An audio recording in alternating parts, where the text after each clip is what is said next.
Dering jam weker jam 6:13 selalu terdengar seperti amplas yang menggesek telinga. Panji, ia mematikannya, menggosok mata, dan merasakan nyeri yang sama di lehernya, mungkin salah bantal. Di dapur, istrinya, Maya, sedang membelakangi pintu sambil memotong wortel. "Pagi, Mas. Hati-hati, tangganya licin," ucap Maya tanpa menoleh. Panji hanya bergumam, meminum kopinya, lalu berangkat kerja. Saat menuruni tangga apartemen, ia terpleset di anak tangga kelima karena tumpahan detergen. Ia jatuh, kepalanya menghantam sudut tajam, dan segalanya menjadi hitam. Putaran kedua. Dering jam weker 06,13. Panji terbangun dengan napas memburu. Mimpi yang aneh, pikirnya. Ia merasakan nyeri di lehernya. Di dapur, Maya sedang membelakangi pintu. "Pagi, Mas. Hati-hati, tangganya licin," ucap Maya. Panji membeku. Kalimat yang sama. Ia memutuskan untuk tetap di rumah. "Aku izin sakit hari ini. Mei, tadi aku mimpi jatuh di tangga." Maya tidak menjawab. Ia terus memotong wortel. Tak. Bunyi pisaunya terdengar sangat cepat. Tiba-tiba, Maya berbalik. Wajahnya tidak memiliki mata. Hanya lubang hitam yang dalam. "Kamu tidak bisa izin, Mas," bisiknya. Maya menerjang dengan pisau. Panji berteriak, dan segalanya menjadi hitam. Putaran ke-100 atau mungkin lebih. Dering jam weker 06,13. Panji tidak lagi kaget. Ia tidak lagi takut. Ia hanya lelah. Ia sudah mencoba segalanya.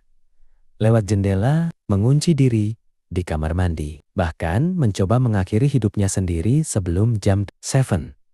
Tapi ia selalu kembali ke jam 6:13. Ia berjalan ke dapur. Maya ada di sana, membelakangi pintu. "Pagi, Mas.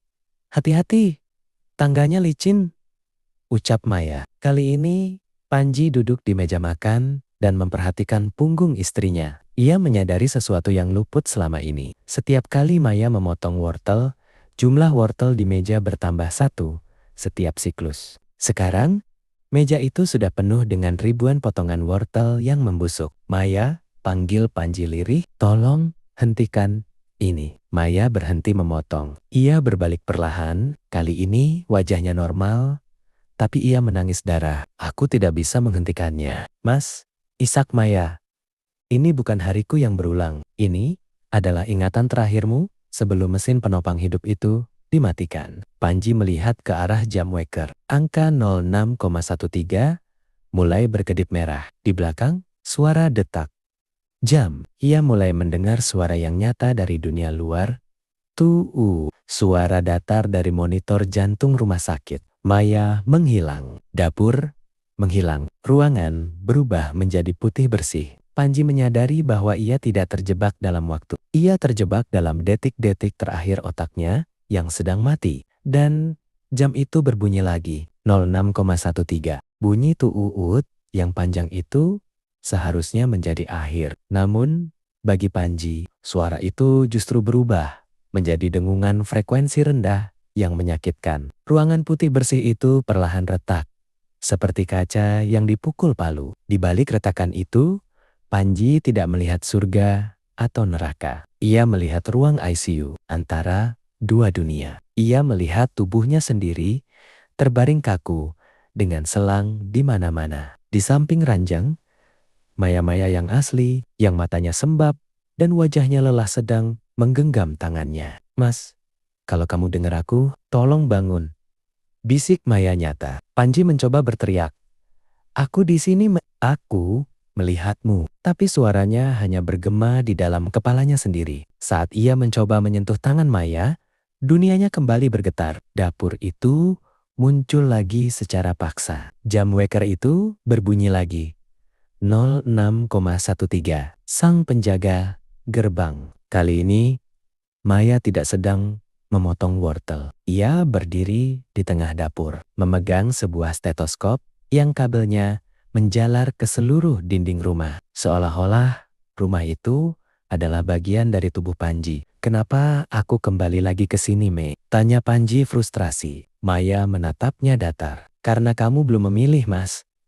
Mesin itu belum benar-benar mati. Dokter sedang menunggumu menyerah atau menunggu keajaiban. Tiba-tiba, pintu apartemen diketuk dengan keras. Tok, tok, tok. Suara itu bukan berasal dari luar pintu, tapi dari dada Panji. Setiap ketukan adalah usaha jantungnya untuk tetap berdetak. Jangan buka pintunya, peringat Maya. Kalau kamu buka, kamu akan melihat apa yang ada di balik kematian. Kalau kamu tetap di sini, kita akan terus memotong wortel ini selamanya. Pilihan yang mustahil. Panji melihat ke arah meja. Potongan wortel itu kini bukan lagi sayuran, melainkan potenggen-potenggen kecil memori. Hari pernikahan mereka, tawa di taman, hingga saat ia terpeleset di tangga. Ketukan di pintu semakin keras, berubah menjadi suara mesin kejut jantung defibrillator. Charge to 200. Clear. Suara dokter terdengar menggema dari langit-langit dapur. Tubuh Panji di dapur tersentak hebat, seolah dialiri listrik jutaan volt. Pilih Panji, teriak Maya. Kali ini suaranya mulai menyatu dengan suara bising mesin rumah sakit. Mau pulang bersamaku ke kegelapan yang tenang, atau kembali ke tubuh yang hancur itu? Panji melangkah menuju pintu apartemen. Tangannya gemetar saat memegang gagang pintu. Di saat yang sama, ia melihat Maya di dapur mulai memudar menjadi butiran debu. Ia memutar gagang pintu. Dan tepat saat pintu terbuka, jam waker itu berdetak ke angka 06,14. Sunyi. Panji membuka matanya. Hal pertama yang ia rasakan adalah rasa sakit yang luar biasa di seluruh tubuhnya. Bau antiseptik menyengat indera penciumannya. Ia mencoba menggerakkan jari tangannya, dan ia merasakan kulit yang hangat. Dokter, dia sadar. Mas Panji, sadar. Suara Maya pecah dalam tangis. Panji, selamat. Ia berhasil melewati angka 06,13 yang terkutuk itu. Namun, saat ia mencoba menoleh ke arah Maya, lehernya terasa kaku seperti ada yang menahan. Sisa dunia sana. Beberapa hari kemudian, Panji sudah bisa bicara, meski suaranya parau. Namun, ada yang aneh. Setiap kali ia melihat jam digital di ruang perawatan, angka 06,13 selalu berkedip selama 1 menit penuh. Meski waktu sebenarnya sudah lewat. Dan yang paling mengerikan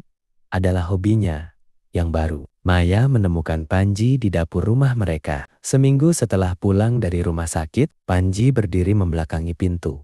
Persis seperti posisi Maya dalam mimpinya. Ia sedang memotong wortel. Tak. Kecepatannya tidak masuk akal. Mas, sudah banyak wortelnya, bisik Maya ketakutan. Panji berhenti. Ia berbalik perlahan. Senyumnya terasa asing. Aku hanya sedang menyusun memori, Mei, agar aku tidak lupa. Tamu di balik cermin. Malam itu, saat Panji sedang menyikat gigi, ia menatap cermin kamar mandi. Ia teringat cerita tentang dunia di dalam kaca. Perlahan, ia menyentuh permukaan cermin itu. Dingin. Sangat dingin. Tiba-tiba, bayangannya di cermin tidak mengikuti gerakannya. Bayangan Panji tetap diam, menatapnya dengan tatapan kosong. Di belakang bayangannya, di dalam dimensi cermin yang gelap, terlihat Maya, tapi bukan Maya yang sedang tidur di kamar. Itu adalah Maya dengan stetoskop di lehernya.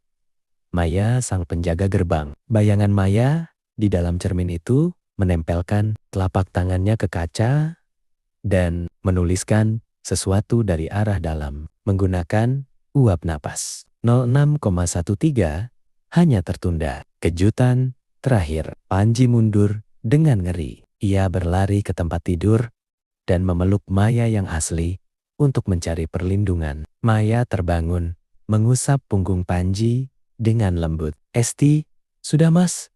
Itu cuma trauma, bisik Maya menenangkan. Namun, saat Maya memeluknya, Panji merasakan sesuatu yang janggal di punggung istrinya. Ia meraba pelan di balik baju tidur Maya.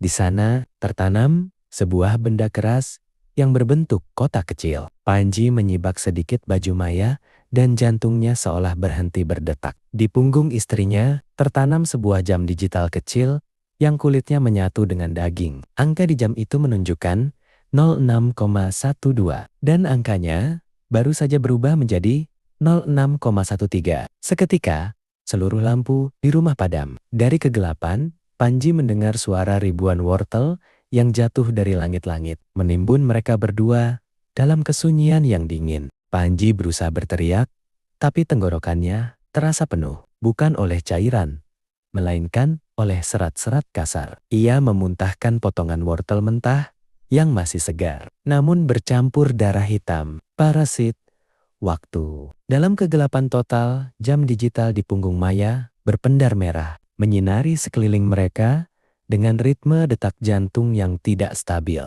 Maya yang sedang ia peluk perlahan-lahan, kehilangan suhu tubuhnya. Kulitnya berubah menjadi keras dan dingin, seperti porselen. "Mas," Maya berbisik, tapi suaranya bukan berasal dari mulutnya. Suara itu keluar dari jam digital di punggungnya. "Waktumu sudah habis di sana. Kamu mencuri 1 menit yang bukan milikmu." Pergeseran dimensi, tiba-tiba lantai kamar mereka amblas. Panji tidak jatuh ke lantai bawah, melainkan jatuh kembali ke tumpukan wortel yang busuk di dapur apartemennya. Namun kali ini tidak ada dinding. Apartemen itu kini berada di tengah padang luas yang gelap, di bawah langit yang dipenuhi oleh ribuan jam waker yang melayang. Semuanya menunjukkan angka 06,13. Di sana, Panji melihat dirinya yang lain. Ada puluhan Panji yang sedang duduk di meja makan. Semuanya sedang memotong wortel dengan gerakan robotik. "Siapa kalian?" teriak Panji histeris. Salah satu Panji menoleh. Wajahnya setengah busuk. "Kami adalah Panji yang memilih untuk membuka pintu. Kami adalah Panji yang mengira kami sudah bangun. Setiap kali kamu memilih, 1 menit baru tercipta. Dan satu, kamu tertinggal di sini sebagai tumbal." Sang arsitek. Dari balik bayangan jam-jam yang melayang, muncul sosok yang sangat ia kenal. Dokter yang menanganinya di ICU.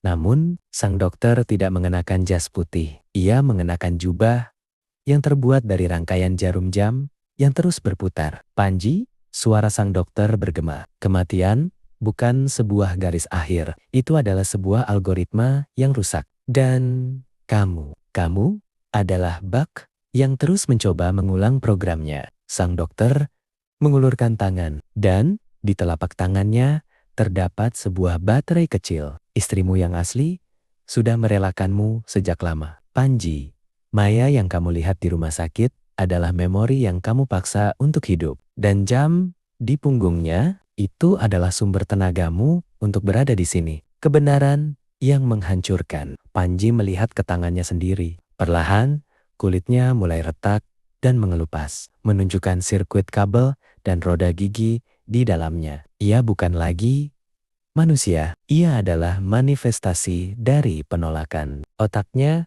untuk mati, sebuah memori yang menjadi nyata, namun terjebak dalam mesin. Tiba-tiba, suara tuut yang panjang kembali terdengar. Kali ini sangat keras hingga membuat lenggit-lenggit jam waker itu berjatuhan. "Mereka mencabut kabelnya, Panji," ucap sang dokter sambil tersenyum tipis. "Selamat tinggal pada 06,13. Selamat datang di 00,0. Seluruh dunia itu mulai terhisap masuk ke dalam lubang hitam di tengah meja makan. Panji mencoba meraih tangan Maya, sang penjaga gerbang yang berdiri di kejauhan. Tapi ia hanya berhasil meraih stetoskopnya. Saat segalanya lenyap, Panji merasa dirinya menjadi sangat ringan. Ia tidak lagi merasakan sakit, tidak lagi mencium bau antiseptik, dan tidak lagi mendengar detak jam. Epilog. Di dunia nyata, di ruang ICU yang sunyi, Maya yang asli baru saja selesai menandatangani surat persetujuan penghentian alat bantu napas. Ia menatap jenazah suaminya untuk terakhir kali. Saat ia berbalik untuk keluar, ia tidak sengaja menjatuhkan tasnya. Sebuah benda terjatuh. Dari sana sebuah foto lama mereka berdua. Maya mengambilnya, tapi matanya terbelalak melihat foto itu. Di dalam foto, Panji yang sedang merangkulnya tidak lagi tersenyum. Panji dalam foto itu sedang menempelkan jari telunjuk ke bibirnya, memberi isyarat S, dan di pergelangan tangannya terlihat sebuah jam yang menunjukkan angka 06,14. Di kejauhan, di lorong rumah sakit yang sepi, terdengar suara samar mesin pemotong wortel.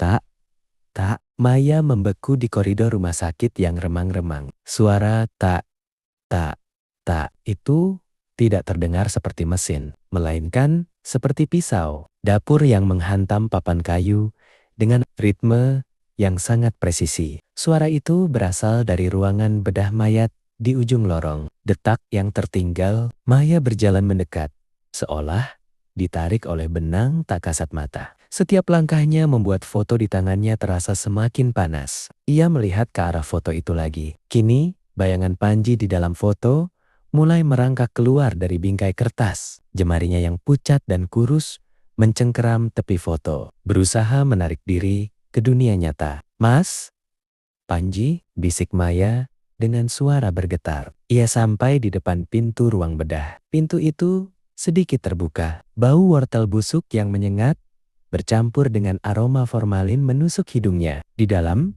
ia melihat sesosok tubuh tertutup kain putih di atas meja logam. Namun, bukan jenazah Panji yang sedang bergerak. Sang utusan. Di sudut ruangan, berdiri seorang pria dengan pakaian bedah yang compang-camping. Dialah sang dokter dari dunia mimpi, Panji. Ia sedang memegang sebuah alat aneh yang mirip dengan proyektor film tua, namun lensanya terbuat dari bola mata manusia. "Maya," suara sang dokter terdengar seperti gesekan logam. Panji tidak pernah benar-benar pergi. Dia hanya terfragmentasi. Dokter itu mengarahkan cahaya proyektornya ke dinding. Gambar yang muncul bukan slide foto, melainkan rekaman CCTV dari masa depan. Di layar itu, Maya melihat dirinya sendiri sedang duduk di ruang tamu rumahnya. 1 jam dari sekarang. Di belakangnya, di dalam bayangan gelap, puluhan sosok Panji yang wajahnya belum sempurna sedang merangkak keluar dari lantai. Semuanya membawa potongan wortel. 06,14 adalah pintu. "Dia ingin pulang, Maya," lanjut dokter itu sambil mendekat. Tapi tubuhnya sudah rusak. Jadi dia menggunakan memori orang-orang yang mencintainya sebagai daging baru. Maya merasakan perih yang luar biasa di tengkuknya. Ia meraba leher belakangnya dan menemukan sesuatu yang mengerikan. 2 buah lubang kecil, mirip bekas gigitan. Tapi dari lubang itu keluar kabel tembaga halus yang berdenyut mengikuti detak jantungnya. Panji tidak pernah terjebak di dunianya sendiri. Panji sedang mengunduh dirinya ke dalam otak Maya. Akhir yang menjadi awal. Tiba-tiba, lampu seluruh rumah sakit berkedip hebat. Suara "tuu" yang panjang terdengar kembali. Tapi kali ini bukan dari monitor jantung, melainkan dari mulut Maya sendiri. Mata Maya berputar ke belakang menjadi putih total. Di dalam pikirannya, ia melihat Panji sedang berdiri di dapur apartemen mereka yang bersih. Tersenyum manis sambil menyodorkan sepiring wortel. "Masuklah, Mei." Suara Panji menggema di dalam tulang tengkorak. "Maya, 06,14 sudah dimulai. Di sini, kita punya waktu selamanya." Di dunia nyata, tubuh Maya jatuh tersungkur di lantai rumah sakit. Namun, saat para perawat datang menolong, mereka berteriak ngeri. Maya tidak lagi bernapas. Tapi dari telinganya keluar suara dering jam waker yang melengking tinggi, tepat di angka 06,14. Dan di meja bedah, jenazah Panji yang tadinya kaku perlahan-lahan membuka matanya. Ia menoleh ke arah kamera CCTV, tersenyum, dan berbisik tanpa suara.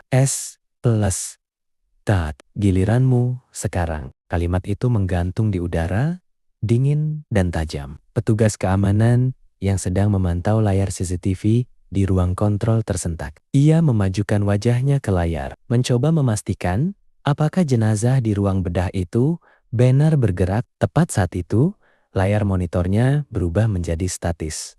"Kers epidemi 06,14. Di ruang bedah, Panji bangkit dari meja logam. Gerakannya tidak alami. Tulang-tulangnya berderak seperti kayu kering yang dipatahkan. Ia melompat turun. Kakinya yang pucat menyentuh lantai yang dingin. Ia tidak lagi membutuhkan oksigen karena paru-parunya kini berisi rongsokan memori dan serat wortel yang mengeras. Ia berjalan melewati tubuh Maya yang tergeletak di koridor. Panji tidak berhenti, tidak juga menoleh. Maya bukan lagi istrinya. Maya hanyalah server yang menampung kesadaran lamanya. Sementara dia adalah sesuatu yang baru. Penularan frekuensi. Panji berjalan menuju pusat sistem pengeras suara rumah sakit. Setiap langkahnya diikuti oleh suara detik jam yang menggema dari dinding-dinding beton. Di ruang siaran, ia memegang mikrofon. Ia tidak berbicara. Ia hanya mendekatkan jam tangan digitalnya ke mikrofon tersebut. Angka menunjukkan 06,14. Suara detak jam itu teramplifikasi ke seluruh penjuru rumah sakit, masuk ke setiap kamar pasien, ruang tunggu, hingga ruang operasi. Tik, tok, tik, tok. Seketika, orang-orang di dalam rumah sakit membeku. Para perawat yang sedang berlari, dokter yang sedang memegang pisau bedah, hingga pengunjung di kantin. Mata mereka semua berputar ke belakang, menjadi putih bersih, persis seperti Maya. Kita adalah Panji. Satu persatu, orang-orang itu mulai bergerak serentak. Mereka berjalan menuju dapur rumah sakit dengan gerakan patah-patah. Tanpa sepatah kata pun, mereka mengambil pisau ganting medis atau apapun yang tajam. Mereka mulai memotong apa saja yang ada di depan mereka. Sayuran, kain spray, bahkan kabel-kabel mesin medis. Tah, tah, tah. Irama itu kini menjadi simfoni raksasa. Ribuan orang memotong dalam ritme yang sama. Rumah sakit itu bukan lagi tempat penyembuhan, melainkan sebuah pabrik pemrosesan memori kolektif. Tamu di balik layar. Petugas keamanan di ruang CCTV tadi mencoba lari menuju pintu keluar. Namun, pintu itu terkunci secara otomatis. Ia melihat ke arah monitor yang tadi statis. Kini, monitor itu menampilkan wajah sang dokter utusan. "Jangan takut," bisik sang dokter dari balik layar. "Kamu adalah bagian dari pembaruan sistem ini. Panji membutuhkan lebih banyak ruang penyimpanan. Otakmu cukup luas untuk menampung memori Panji tentang masa kecilnya." Petugas itu menjerit saat merasakan perih yang luar biasa di tengkuknya. Kabel-kabel tembaga mulai keluar dari sela-sela ubin lantai, merayap naik ke kakinya, mencari jalur saraf menuju otaknya. Puncak teror. Di luar rumah sakit, fajar mulai menyingsing. Namun, matahari tidak tampak kuning. Warnanya merah padam, persis seperti warna angka di jam digital Panji. Panji keluar dari pintu utama rumah sakit. Di tangannya, ia memegang foto lama yang tadi dijatuhkan Maya. Ia melihat ke arah foto itu. Kini, foto itu kosong. Tidak ada Panji. Tidak ada Maya. Hanya ada gambar sebuah dapur apartemen dengan tumpukan wortel yang menggunung. Ia menoleh ke arah kota yang mulai terbangun. Jutaan orang di luar sana akan segera melihat jam mereka. Dan saat angka menunjukkan 06,13, berubah menjadi 06,14. Panji tersenyum lebar, menunjukkan deretan gigi yang kini terbuat dari jaram-jaram jam yang runcing. "Selamat pagi, dunia," bisiknya. "Waktunya memasak." Matahari merah itu kini bukan lagi sekadar pemandangan, melainkan sebuah lensa raksasa. Siapapun yang terkena sinarnya akan merasakan denyut aneh di balik bola mata mereka. Di seluruh kota, jutaan jam alarm, ponsel, dan jam tangan pintar bergetar serentak saat jarum jam bergeser dari 06,13 ke 06,14. Dunia tidak lagi bangun untuk bekerja. Dunia bangun untuk memproses restorasi memori massal. Di sebuah pemukiman padat penduduk, seorang ayah yang baru saja akan mencium kening bayinya tiba-tiba berhenti. Matanya memutih kilat. Ia tidak lagi melihat bayinya. Ia melihat sebuah komponen memori. Tanpa ekspresi, ia berjalan ke dapur, mengambil pisau daging, dan mulai memotong meja makannya dengan ritme yang sama. Tak, tak, tak, tak. Di jalan raya, mobil-mobil berhenti mendadak. Ribuan pengemudi keluar secara bersamaan. Mereka tidak saling bicara. Mereka berlutut di aspal dan mulai menggaruk jalanan dengan kuku mereka. Mencoba memotong aspal seolah-olah itu adalah tumpukan wortel dalam ingatan Panji. Kota yang menjadi dapur, suara tak, tak. Kini bukan lagi suara pisau, melainkan suara peradaban yang sedang hancur. Bunyinya membahana dari gudang dan pencakar langit, menciptakan getaran frekuensi yang meruntuhkan kaca-kaca jendela. Panji berjalan di tengah jalan tol yang macet total. Setiap orang yang ia lewati akan tertular kabel tembaga yang keluar dari bayangannya. Kota itu perlahan berubah bentuk. Gedung-gedung mulai melengkung, dinding-dinding beton berubah menjadi tekstur kulit manusia yang dingin. Dan asap yang keluar dari pabrik-pabrik berbau aroma wortel busuk yang menyengat. Sang arsitek agung. Di atas, menara pemancar TV pusat. Sosok dokter utusan berdiri dengan jubah jarum jamnya yang berputar gila-gilaan. Ia menancapkan kabel raksasa langsung ke satelit. Data hampir penuh, suaranya menggema lewat awan-awan hitam. Panji, kita butuh media penyimpanan yang lebih besar dari sekadar otak manusia. Kita butuh bumi. Panji mendongak, mulutnya terbuka lebar hingga rahangnya lepas. Dari dalam kerongkongannya, keluar sebuah jam pasir raksasa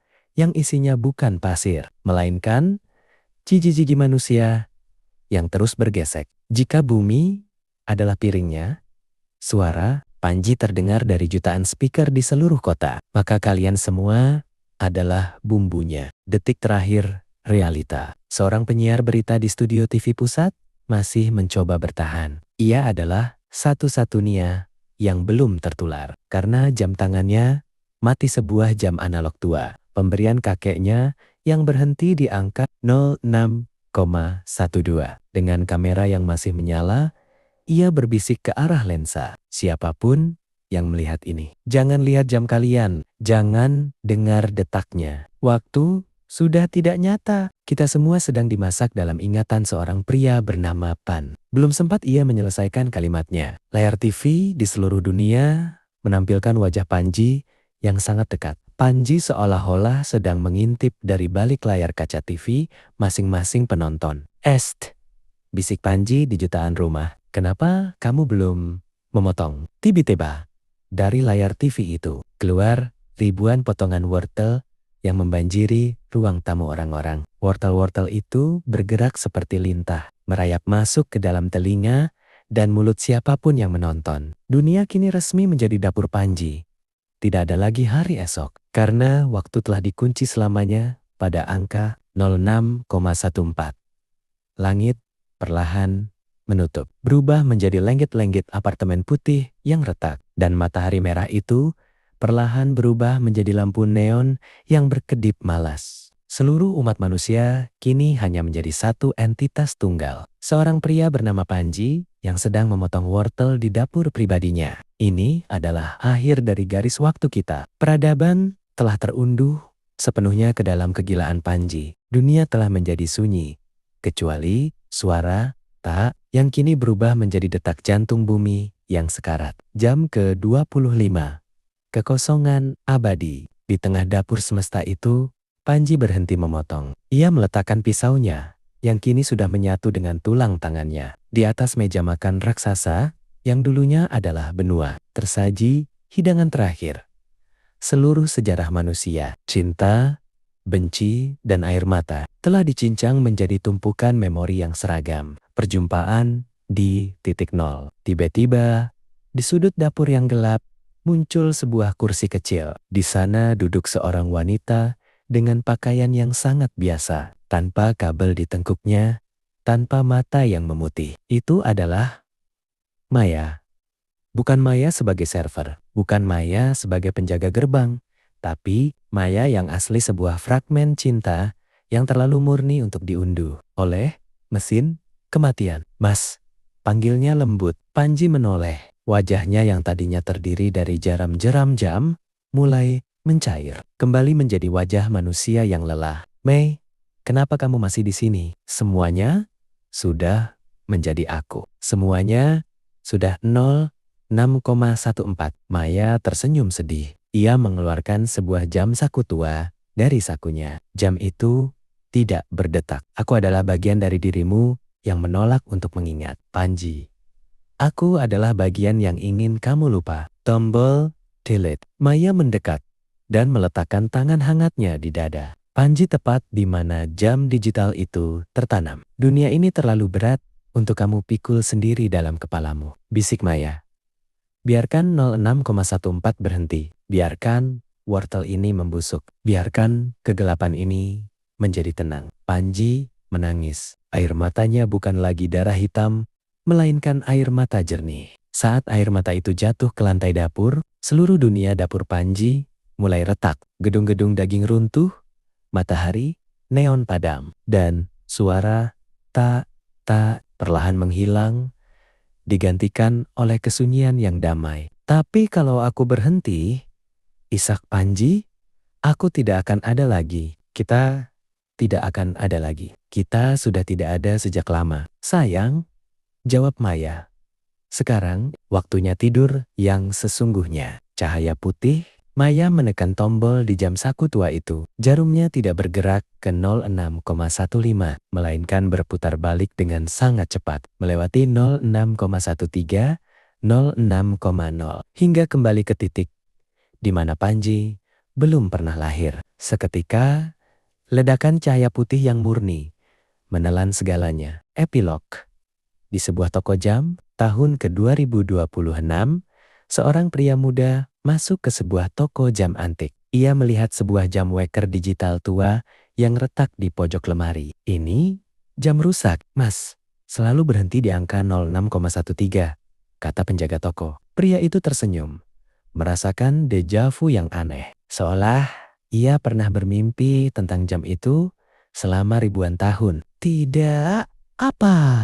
Pak, saya suka yang rusak. Ia membeli jam itu, membawanya pulang, dan meletakkannya di nakas samping tempat tidur. Malam itu, ia tidur dengan sangat nyenyak di samping istrinya yang bernama Maya. Tepat saat fajar menyingsing, jam itu bergetar. Layarnya menyala redup. Bukan 06,13. Bukan pula 06,14. Layar itu menampilkan angka 00,0 dan kemudian mati total. Di luar jendela, matahari terbit dengan warna kuning yang hangat. Tidak ada suara pisau, tidak ada kabel di tengkuk siapapun. Hanya ada suara burung berkicau dan napas tenang dua manusia yang akhirnya berhasil melarikan diri dari penjara. Waktu selesai.